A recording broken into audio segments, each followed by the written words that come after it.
So Paris Saint Germain just beat Arsenal very comfortably to reach the Champions League final for the second time in their history. I say comfortably, but Arsenal definitely had their chances. It doesn't help that Donnarumma is in the form of his life right now, and they don't actually have a striker, but yes.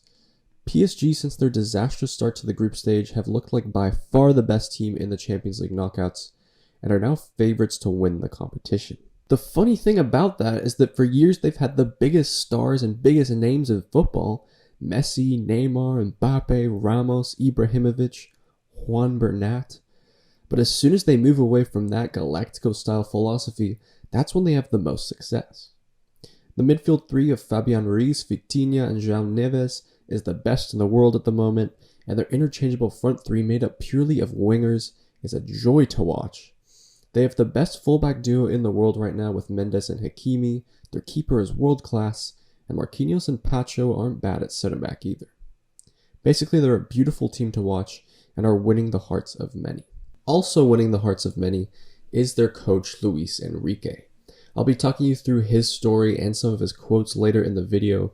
It's genuinely heartwarming, but all that to say, PSG this season are one of the most liked teams in the world, but all that comes with the dilemma that they're owned by the Qatari government. In this video, I'll be talking you through PSG's ownership and this very dilemma I'm talking about between their extremely likable team and coach versus how they are owned and operated by the state of Qatar, and why that is so controversial. So I think the best place to start is talk you through a bit of PSG's history and how they came to be owned by the Qatari government. So PSG are actually a much newer club than you might think. They were founded in 1970 and had their real peak in the 1990s when they were owned by Canal+, the biggest TV channel in France. In the 90s, they had players like George Weah, and they won the league once and were runners-up 4 times. Now this sounds actually pretty bad compared to current PSG, but they were a much less successful club before the 2010s. In the 2000s, they really slipped down the table by overspending on ineffective players and losing a ton of money. Eventually, Canal+ had to sell the club. It bounced around owners for a while before Qatar Sports Investment took them over in 2011 and pumped a ton of money into the team. But why Qatar? Why would a country in the Middle East want to buy a team in France? Well, getting into sports is one of the best ways to promote your country, especially if you're a small country that not many people in the Western world know, and also one that they associate with human rights violations. Now, I do want to preface this by saying that no country is perfect. Most of the governments do pretty horrible things, especially a country like the US. I'm not trying to say Qatar is unique there, but yeah, basically what Qatar is doing is sports washing. Spending a ton of money on sports to improve the image of their country and make it a household name on the global stage. Having the World Cup there in 2022 was pretty much the pinnacle of that plan, but it started off with buying stakes in clubs like PSG. So when it comes to PSG, there's a bit of an asterisk next to their name, because most of their success comes from the Qatari government, which has been rife with controversies like using slaves for the World Cup, and the massive overspending on the biggest stars in football they were able to do because of this investment. Think of Man City and how quickly they were taken over in a similar fashion by the UAE. There's a huge mark on them because of that. It's the same with PSG.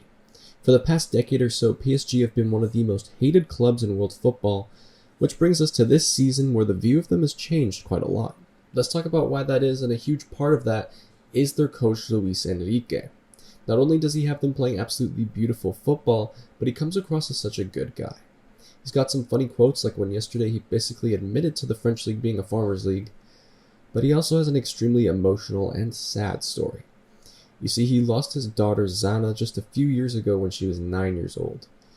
And that's enough to completely break anyone. But reading what Enrique has to say to her is just beautiful and really brings a tear to your eye.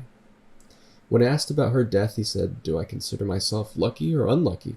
I consider myself very lucky. My daughter Zana came to live with us for 9 wonderful years." I mean, that's just beautiful. And then yesterday he said, "I remember an incredible photo I have with my daughter after winning the Champions League, placing a Barca flag on the pitch. I wish I could do the same with PSG. She won't be there physically, but she'll be there spiritually. And that's very important to me." I mean, how can you not root for PSG after hearing that?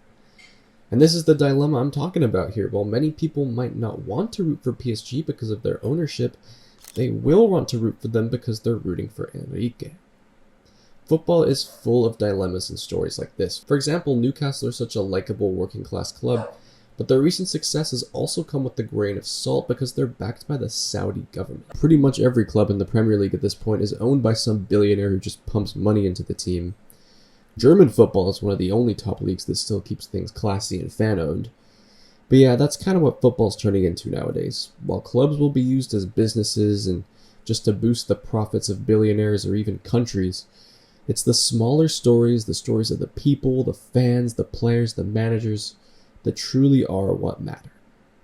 I'd love to know all your thoughts on this PSG side and just the state of football in general.